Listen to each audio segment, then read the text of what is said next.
Okay, we're back. We've completed the second row of double crochets and separated by a chain stitch. I'm going to finish the very end of it so you can see it. We've got your 3 double crochets in our big loop, and then we're going to do 1 single crochet, finish the last one by doing a 3 double crochets. I'm going to do it quickly because we've already gone over it. So there's 1 double crochet,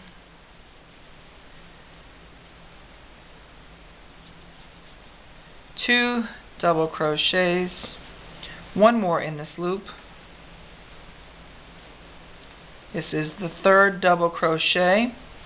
You do not do a single chain stitch. What you're going to do is 1 more double crochet down here, and you may have to kind of work to find this little last loop here at the end.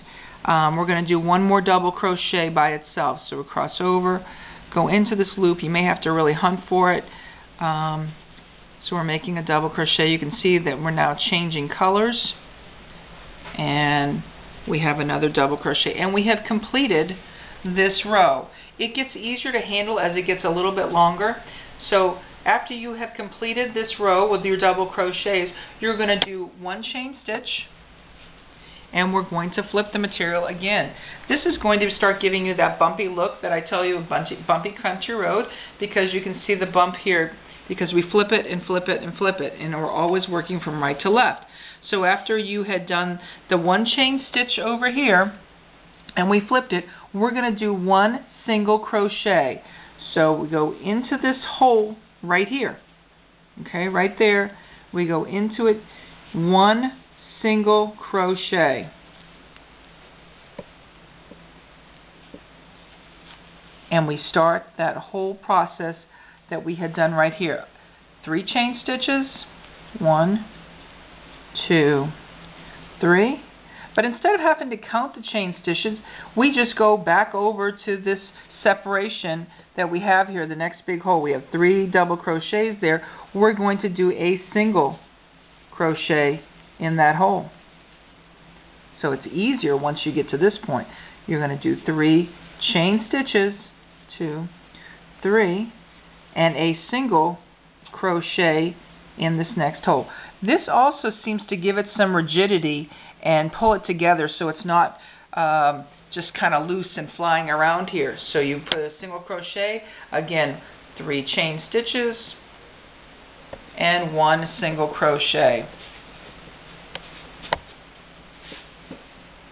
You continue to repeat the same stitches. Complete this row just like we did here, and flip it again, and so you can refer back to that if you need a review of that. So now what we're going to do is I want to show you how to finish this rug. Many of you may not feel like you need this, and that's fine, but those of you who are unsure how to finish it, I want to quickly go over how you could finish this rug. We have 2 ends. This one I'm going to leave and let you do that on your own. This is where we began. This is where we finished it, and I'm going to show you how to finish it. Okay, so here was where my hook was. I finished it right here, and we're going to pull this through like that. All right. If you've seen some of my other videos on me finishing rugs, I use a tapestry needle or a yarn needle. Okay, it's got a big eye on it. It's easy to work with. It's got the nice rounded edge where the point is. So we're going to put it here so you can see it a little better. This is a number 13. 16 is a little harder to work with, a number 16, so a number 13 seems to work better. I would avoid using the plastic needle. They just don't seem to hold up. So, or maybe I'm just too rough. But either way, this is what I use. You can use what you'd like to. So basically all we're going to do is try to find a way to work it back in. So here you've got it. You're going to just find a place to work it back through. This is a pretty long tail. It's not necessary to have quite this long of a tail. I probably could have trimmed it. but I work this in for a pretty good distance.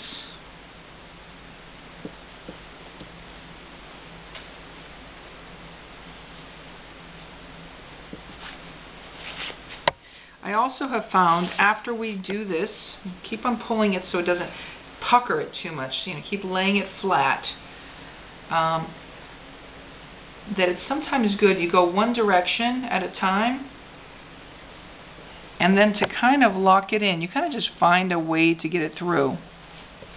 Okay? And you want to do it where the color is the same, because if I was going in through this color, because there wasn't enough of that color, the problem would be is that you would see that a little more often, and we're trying to avoid that. We're trying to have it blend as much as possible. So we're going to go a few more this way, and then I got some advice from someone who's a little bit more, not a little bit, a lot more advanced on their crocheting, and they showed me a technique that I thought was quite a good little technique, and I'm going to show it to you. And probably people that crochet all the time know this, so I'm not going to. After you've gone, I would go a little farther, to be honest with you, but then I would come back. Come back so you're kind of locking it in. So maybe skip over so you're not going back in, and come back in and lock it in back the other direction. So it's having to go two different directions. Alright, let's see. There we go. See, it went this way, and now I'm shooting it back that way.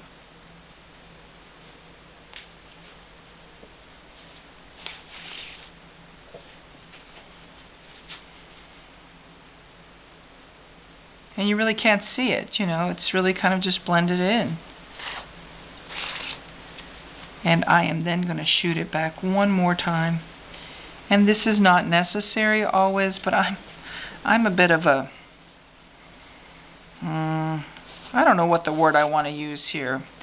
Pretty particular about certain things, and I'm afraid of, after I did all this work, I don't want to leave something at the end that could have it unravel on me with me washing it, and that would be a little distressing after I've put so much time and effort in it, and most people would feel that way.